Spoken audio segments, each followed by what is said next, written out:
A vida continua com Pedro Silva, aos sábados, no Rádio Clube de Angra. Ora viva, caros amigos e ouvintes do Rádio Clube de Angra, bem-vindos à nossa Vida Continua deste sábado de tarde. Hoje vamos falar sobre as nossas escolhas e as consequências das mesmas. Vamos falar de semear, vamos falar de colher. No fundo, vamos falar desta lei de teor moral, uma lei divina, perfeita, logo, imutável, que é a lei de causa e efeito, que funciona para todos. Ninguém está, de certa forma, livre desta lei que regula as nossas ações e que nos vai ensinando aos poucos, com as consequências que vamos ter das nossas atitudes, dos nossos comportamentos, dos nossos pensamentos, que nos ajuda a nos alinharmos com a imutabilidade das leis, com a perfectibilidade, sermos mais perfectíveis e assim a não abusarmos tanto da liberdade alheia, a fazermos melhores escolhas, enfim, para nos ajudar a crescer enquanto espíritos imortais. Allan Kardec, no livro dos Espíritos, no capítulo 2, item 964, diz assim que todas as nossas ações são submetidas às leis de Deus. Não há nenhuma delas, por mais insignificante que nos pareçam, que não possa ser uma violação dessas leis. Se sofremos as consequências dessa violação, não nos devemos queixar senão de nós mesmos, que nos fazemos assim os artífices da nossa felicidade ou da nossa infelicidade futura. Bom, a lei de causa e efeito pode ser compreendida como sendo a conta do destino criada por nós mesmos, que engloba os créditos e os débitos que, em particular, nos digam respeito.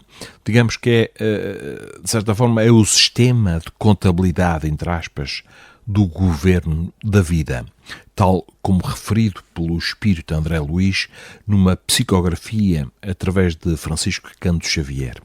Por esta razão, ao reencarnarmos, tudo se articula numa matriz de laços terrenos e espirituais entre os quais se joga a lei moral de causa e efeito. Neste âmbito, muitos dos laços criados noutras existências se mantêm no presente. Uns na realidade terrena, outros na ligação ao plano espiritual. E como a vida não é determinista, porque não há fatalidades, mas sim consequências, umas boas, outras menos boas, face a ações desgraçadas de uns sobre os outros ou sobre a natureza e os seus seres. Nós sabemos que toda a causa gera um efeito. Para aprendermos a mitigar esses efeitos, temos de modificar o nosso comportamento íntimo. Por exemplo, pela reflexão profunda, pela vigilância do pensamento e das tendências de baixo valor ético-moral, pelo treino do desapego, da paciência e da importância da libertação dos desejos centrados na satisfação apenas do ego. Estes, em particular, vivem sob o jugo do orgulho e do egoísmo. Caros amigos, uma ajuda fundamental a este processo de mudança íntima é a compreensão da mensagem de Jesus, cujos ensinamentos sobre como viver a vida terrena e espiritual servem de coordenadas. Neste âmbito, o Espiritismo pode ser encarado como bússola que nos orienta para aquelas coordenadas. Com o cientificar de conceitos, como, por exemplo, da mediunidade e o esclarecimento sobre o uso da razão, veio trazer consolo por aquilo que explica sobre o propósito e continuidade da vida no corpo físico e para lá dele, após a morte deste mesmo corpo físico, todos nós usamos temporariamente. Falo, nomeadamente, sobre a natureza da mediunidade, sobre a comunicabilidade dos espíritos, sobre o sentido da afetividade de uns para com os outros, na importância de sermos compassivos, inclusive para melhorarmos o nosso próprio bem-estar. Para o conseguirmos fazer, temos também de encontrar o equilíbrio entre o nosso self, que é o eu maior, ou espírito, e o nosso ego. O Espiritismo veio assim reforçar a mensagem do Cristo sobre a importância da instrução e da aprendizagem enquanto instrumentos de melhoramento do ser espiritual que todos somos. Por tudo isso é correto dizer-se que o futuro está nas nossas mãos, não nas mãos de Deus, pois Deus já nos deu a oportunidade de reencarnarmos e de encontrarmos pelas suas leis a justiça face aos nossos atos e perante estes a forma de vivermos as oportunidades que podem ajudar a nos melhorarmos. Deu-nos as leis da matéria que regem o mundo físico, tal como tratado pela ciência, e as leis morais que regem a existência do espírito, que regulam a justiça divina e, por consequência, a evolução do espírito, implicando o seu desenvolvimento ético-moral e intelectual. Bom, e é em torno das consequências morais do nosso comportamento que se joga o nosso presente e as razões das nossas aflições ou tendências que aceleram a nossa capacidade de criar e servir para o desenvolvimento intelectual, social e humano. E para isto importa que saibamos ter a humildade necessária para sabermos viver a abundância, seja ela material, intelectual ou criativa. Neste sentido, a educação espiritual centrada nos ensinamentos do Cristo assume máxima relevância, devendo esta ser despojada de misticismos, milagres, ritos ou hierarquias de poder terreno. Isto a par da vivência individual e enquadrada no contexto cultural ou religioso de cada um. O importante é que cada um se instrua e aprenda a amar, a fazer o bem pelo outro, um amar que vai muito para além da faceta do amor dito romântico. Importa, pois, caros amigos e ouvintes, a indulgência, dar sem se esperar receber ou se ser notado para satisfazermos a nossa vaidade. Importa ainda saber lidar com o mal, perdoando e fortalecer a paciência para sabermos esperar que a aprendizagem nos frutifique. Não é um trabalho fácil, não. Nem que se vença só porque se leu um livro, também não. É preciso confiar que tudo tem um sentido e ele visa o nosso desenvolvimento íntimo, o ganho de bem-estar, pelo que não vale a pena darmos guarida a sentimentos de culpa, de angústia ou de desistência. Assim, quando a dor aperta pelo sofrimento na alma, lembremos que há uma causa. E a sua origem pode não estar na vida terrena atual, pois já vivemos antes, já erramos antes. Somos a herança de tendências de nós mesmos. Pelo que o natural é que essas tendências ainda estejam salientes em nós, apesar de esforços de melhoria que possamos estar a empreender. Ao nos pormos no papel de observadores de nós mesmos e daquilo que os outros nos fazem e magoa, talvez possamos perceber quais os aspectos a modificar em nós mesmos. E aqui conta sermos pacientes e resilientes para o conseguirmos. Bom, nesse sentido,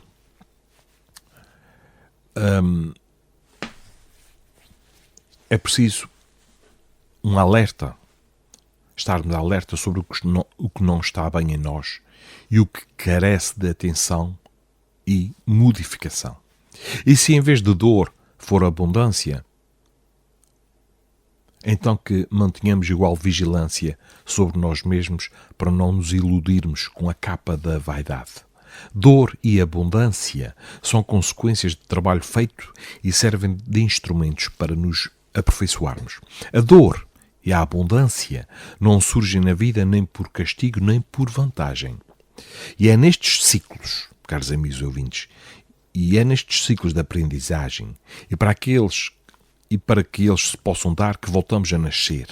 Nestes ciclos Trabalhamos a nossa evolução moral e intelectual, tal como afirmou Jesus, sobre a necessidade de vivenciarmos a mudança. Ele disse que: digo-te que dali não sairás enquanto não tiveres pago até o último ceitil.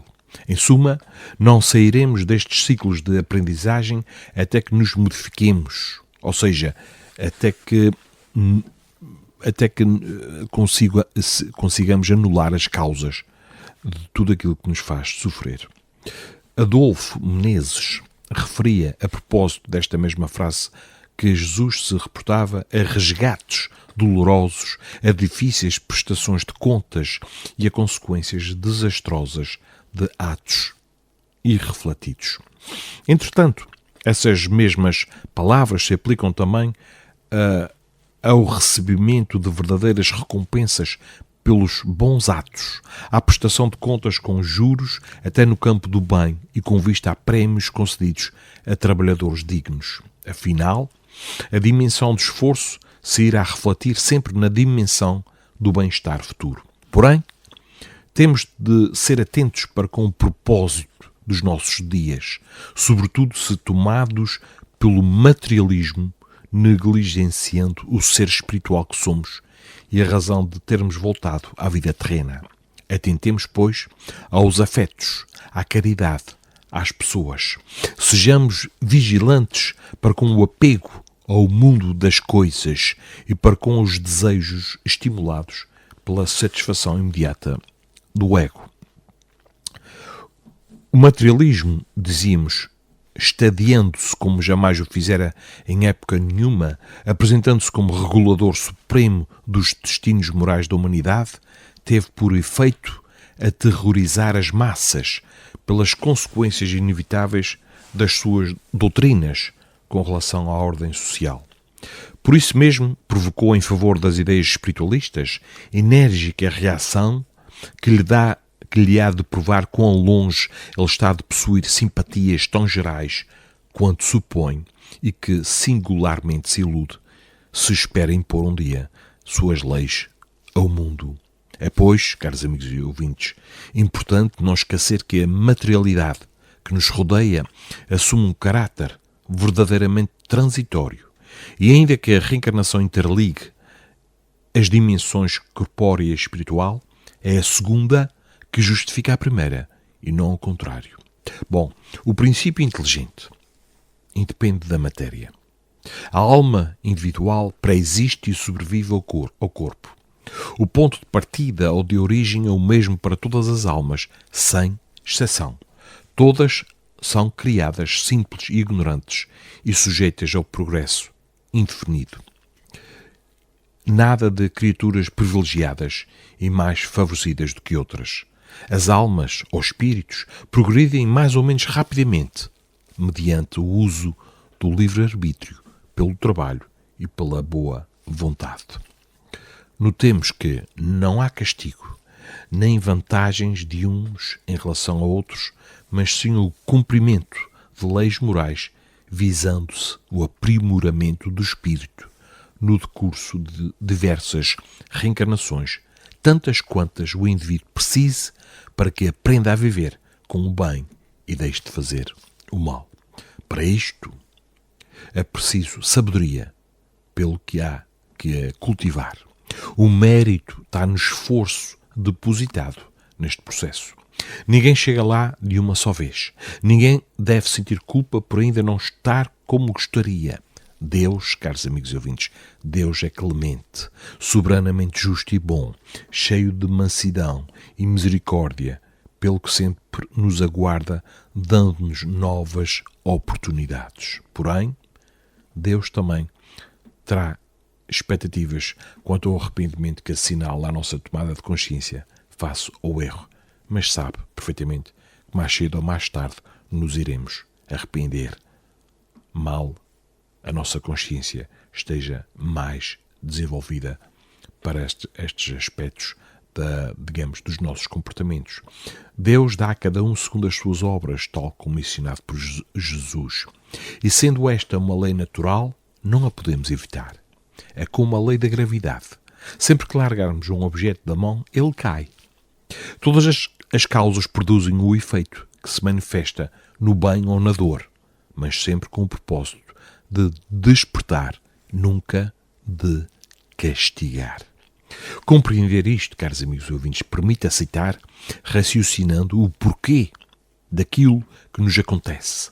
Permite ainda compreender que há uma causa para todo o efeito e que ninguém vive para ser desgraçado ou avantajado, mas sim para cumprir a parte que lhe permite evoluir e contribuir para o todo a partir da parte com a qual interage. As leis divinas permitem a cada um segundo suas obras. Ninguém está excluído ou previamente selecionado. Assim, saber confiar e esperar nos desígnios da vida enquanto trabalhamos. E a propósito de perdoar para avançarmos, de destacar alguns trabalhos da ciência, nomeadamente das neurociências, que explicam como o treino da atenção plena, que conduz à dita iluminação, pode ensinar o exercício do perdão. É a ciência a fazer o seu trabalho, explicando os efeitos e os processos no corpo físico e que emanam da realidade. Para terminar, aqui uma pequena mensagem que foi psicografada por Francisco Canto Xavier e Valdo Vieira, editada pelo espírito de seu nome, Emmanuel, e que diz assim em relação a este aspecto da causa e efeito. Diz assim que, embora muitos de nós não entendamos o funcionamento das leis de Deus, elas se manifestam a cada instante da vida como mensageiras da justiça e do amor divinos. Aquele parente difícil que nos exige constantes sacrifícios pode ser o companheiro de ontem a quem atraiçoamos e induzimos à derrocada moral. A filha incompreensiva e rebelde pode ser a jovem que ontem nos amava e a quem abandonamos, inclinando-a ao vício.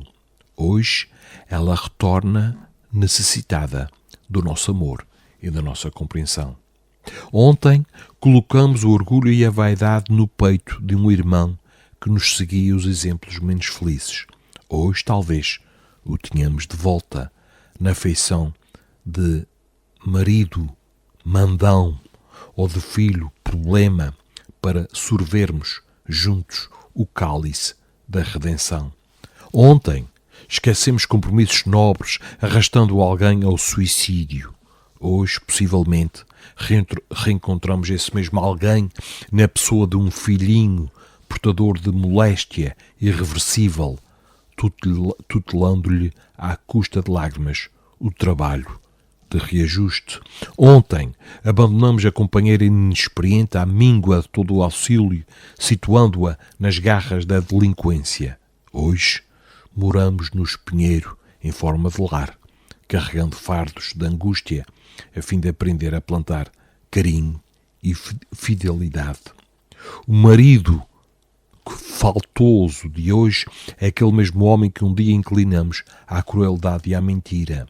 Assim, cada elo de simpatia ou cada sombra de desafeto que encontramos na família ou na atividade profissional podem ser forças do passado a nos pedirem mais amplas afirmações de trabalho e dedicação ao bem. Tenhamos sempre em mente que todos os delitos que cometemos não desaparecerão no silêncio do túmulo, porque a vida prossegue, além da morte, desdobrando causas e consequências. Assim sendo, diante de toda a dificuldade e de toda a prova, façamos o melhor ao nosso alcance. Ajudemos aos que partilham conosco as experiências e oremos pelos que nos perseguem, desculpando todos aqueles que nos infelicitam. A humildade é a chave da nossa libertação. Dessa forma, sejam quais forem os nossos obstáculos, lutemos por superá-los com dignidade e honradez. E não nos esqueçamos de que a conquista da nossa felicidade começa nos alicerces invisíveis da luta dentro do próprio lar.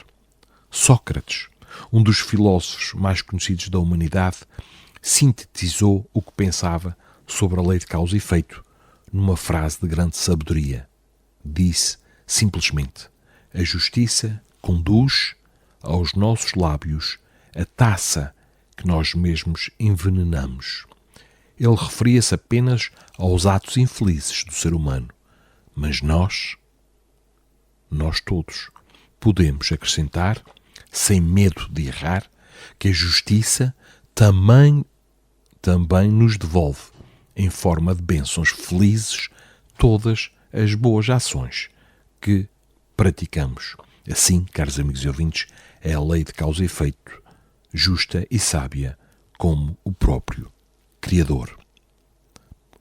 Repensemos, reflitamos antes de agir, pois todas as nossas opções, escolhas, decisões irão acarretar forçosamente uma consequência que será boa ou má, consoante a semente que atiramos para o terreno.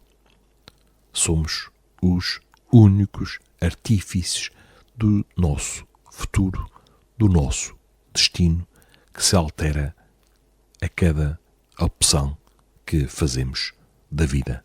Portanto, que semeemos melhores sementes para colhermos melhores frutos. Marcamos encontro para o próximo sábado, para outra temática. Uma excelente semana para todos, com boas ações, bons pensamentos, ânimo, esperança, pois o mundo está cada vez melhor e não pior, apesar da situação atual. O bem está a crescer em silêncio e queremos fazer parte desses construtores de um mundo melhor. Até ao próximo sábado. A vida continua com Pedro Silva, aos sábados, no Rádio Clube de Angra.